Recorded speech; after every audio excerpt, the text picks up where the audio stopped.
अभी राहुल गांधी ये कह रहे थे, अब डीएमके क्या कर रही है? डीएमके जिसका साथ छोड़ दिया कांग्रेस पार्टी ने, बल्कि राहुल गांधी ने साथ छोड़ दिया, डीएमके के तेवर कांग्रेस को लेकर क्या कह रहे हैं? तमिलनाडु में कांग्रेस ने जिस तरीके से पलटी मारी, स्टालिन उसको भूल नहीं पा रहे हैं। और खबर यह है कि स्टालिन के बेटे उदयनिधि ने अब कांग्रेस को जोंक कहा है, जोंक, लीच। उदयनिधि स्टालिन ने कहा है कि कांग्रेस एक जोंक की तरह दूसरों के कंधों पर पलने वाली पार्टी है। डीएमके ने कांग्रेस को अपने कंधों पर बैठाकर जीत दिलाई, लेकिन कांग्रेस ने सत्ता के लिए विजय की पार्टी को समर्थन करके डीएमके की पीठ में छुरा घोंप दिया। उदयनिधि ने यह भी कहा कि डीएमके की मेहनत की वजह से ही तमिलनाडु में कांग्रेस के 5 विधायक जीते हैं। जनता स्टालिन को मुख्यमंत्री बनाना चाहती थी, चलिए इस लाइन को भी छोड़ दीजिए, लेकिन वोट उनको जो मिला वो डीएमके की वजह से मिला। लेकिन कांग्रेस ने भरोसा तोड़ दिया है और उस पर अब भरोसा नहीं कर सकते। उदयनिधि स्टालिन ने कहा कि कांग्रेस की वजह से ही आज की डेट में भारतीय जनता पार्टी इतनी मजबूत आपको दिखाई दे रही है। ये बात तो सच है सर। देखिए, ये और प्रधानमंत्री भी यही कहते हैं ना कांग्रेस के लिए, परजीवी पार्टी। देखिए, मुझे लगता है कि उदयनिधि ने बहुत जो है वो क्या कह सकते, बहुत ज्यादती कर दिया है कांग्रेस पार्टी के लिए।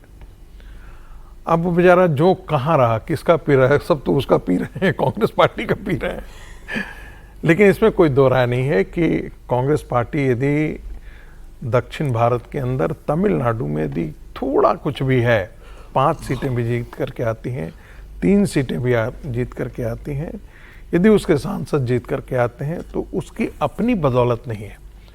यदि सच पूछे तो अपनी बदौलत यदि कांग्रेस पार्टी दक्षिण में खड़ी है, तो थोड़ा बहुत कर्नाटक में पूरी तरीके से खड़ी है, केरला के अंदर खड़ी है और तेलंगाना के अंदर खड़ी है। बाकी अन्य जगह कांग्रेस पार्टी अपने बदौलत, अपने वजूद के आधार पर कहीं नहीं खड़ी है। और जिस रफ्तार से, जिस तेजी से राहुल गांधी ने पाला बदला है, तो अब वो कैसे कहेंगे? कल नीतीश के लिए कहा करते थे पलटू राम, वो पलटू राम, बदल जाते हैं। राजनीति में कोई नैतिकता होती है या नहीं? सत्ता ही सब कुछ है। आप किस लिए गए भाई वहां पे? आप तो जिस पार्टी के साथ चुनाव लड़े, आपने उस गठबंधन को ही तोड़ करके आपने दूसरी जगह चल दिया। कम से कम भारतीय जनता पार्टी और जेडीयू का गठबंधन तो पहले से था, बीच में टूटा ना, बीच में टूट करके वो तेजस्वी के साथ गए, फिर लौट करके चले आए। लेकिन यहां तो आपने गठबंधन के साथ थे, चुनाव साथ लड़ा था। ऐसे में कोई भी रीजनल पार्टी कांग्रेस पर विश्वास क्यों करे? ठीक है, यह एक महत्वपूर्ण सवाल रहेगा। ठीक है। कल दिल्ली में एक बड़ी सभा हुई। दिल्ली के लाल किला मैदान में देश भर के आदिवासी समाज के लाखों लोग जुटे और आरएसएस से जुड़े जनजातीय सुरक्षा मंच ने इस कार्यक्रम का आयोजन किया था। इस कार्यक्रम का जो मुख्य उद्देश्य था वो ये था, मतलब एजेंडा कह लीजिए आप, उन ट्राइबल्स को या आदिवासियों को एसटी की सूची से हटाना, मतलब कि उनको शेड्यूल्ड ट्राइब का दर्जा ना मिले, जिन्होंने ईसाई धर्म अपना लिया या इस्लाम धर्म अपना लिया। यह मांग 1967 और 1970 में भी उठी थी। इस कार्यक्रम में गृहमंत्री अमित शाह शामिल हुए थे। वहां उन्होंने 2 बड़ी बातें की। अमित शाह ने लाल किले से देश के तमाम आदिवासी समुदाय को गारंटी दी कि यूसीसी की कोई भी पाबंदी, यूनिफॉर्म सिविल कोड की कोई भी पाबंदी आदिवासी समाज पर लागू नहीं होगी। यह बड़ी गारंटी है। यूसीसी से जनजातीय समाज के किसी भी अधिकार का अतिक्रमण नहीं किया जाएगा। इसके बाद फिर अमित शाह ने धर्मांतरण पर प्रहार किया। उन्होंने कहा कि लोभ, लालच और जबरदस्ती से कोई भी देश में अब किसी का धर्म परिवर्तन नहीं कर सकता। कि हमारे संविधान निर्माताओं ने हर व्यक्ति को अपने मूल धर्म में स्वमान के साथ जीने का अधिकार दिया है। लोभ, लालच, जबरन कोई किसी का धर्म परिवर्तन नहीं कराने से। और मैं मानता हूं, आज जो वनवासी कुंभ यहां पर है, वो अगर ठान कर जाता है हमारा जो भी धर्म है, वनवासी अनेक प्रकार की आस्थाओं से अपना जीवन ज्ञापन करते और उसी आस्थाओं से प्रकृति की पूजा करते हैं। और यही प्रकृति की पूजा हमें सनातन धर्म के साथ जोड़ती है। हमारा जो धर्म है, इसकी रक्षा करने का संकल्प आज दिल्ली के इस मैदान से लेकर जाना है और वो ही हमें हमारी संस्कृति के साथ भी जोड़कर रखेगा और हमारे देश के साथ भी जोड़कर रखेगा।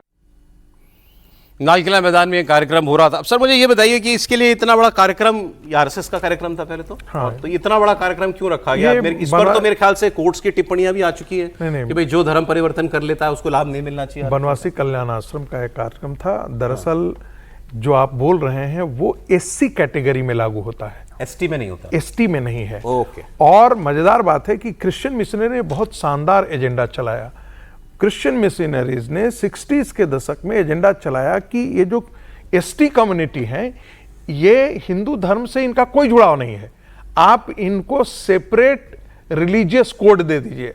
यानी जब सेपरेट रिलीजियस कोड मिल जाएगा तो धर्म परिवर्तन कराने के बाद भी जो है उनका जो लीगल स्टेटस रहेगा वो एसटी का बना रहेगा। और राष्ट्रीय स्वयंसेवक संघ, हिंदू संगठन, विश्व हिंदू परिषद, बनवासी कल्याण आश्रम इसके खिलाफ पूरे अभियान छेड़े हुए। एक रानी मां गांधली हुआ करती थी, मणिपुर से थी, वो 1978 में वनजोगी बालाजी देशपांडे के साथ मिली। तो उसके बाद उन्होंने भी पूरे आदिवासी समाज में, पूरे देश भर में घूम घूम करके अभियान चलाया था कि, और आप देखेंगे कि बनवासी कल्याण आश्रम का एक स्लोगन है, तू मैं रक्त एक, नगरवासी, ग्रामवासी, वनवासी, ये सब हम एक ही रक्त हैं, हम एक ही संतान हैं। तो इसी चीज को दोबारा से रीइंस्टेट करने के लिए जनजातीय समाज ने जो बॉटम लाइन आपने बताई कि भी कन्वर्जन के बाद आरक्षण का जो लाभ है वो एससी को नहीं मिलता, लेकिन एसटी में अभी भी ये चल रहा है। आप ट्राइबल ही रहेंगे, आप लाभ लेते रहिए, चाहे ईसाई हो गए चाहे मुसलमान हो गए। जी, इसमें एक और चीज ध्यान दीजिए ना कि जब राहुल गांधी देश भर में घूम घूम के और आदिवासियों को अलग बताने की कोशिश करते हैं, वनवासी आदिवासी की बहस करते हैं, ये करते हैं, तो उस वक्त में जो जनजातीय संगम हुआ है, देश भर से 1.5 लाख, आप उनको जनजाति कहिए, आप उनको वनवासी कहिए, आप उनको आदिवासी कहिए, वो दिल्ली में आके कह रहे हैं कि हम भी भारतीय हैं जैसे आप हैं। वो भी जय श्री राम का नारा लगा रहे हैं।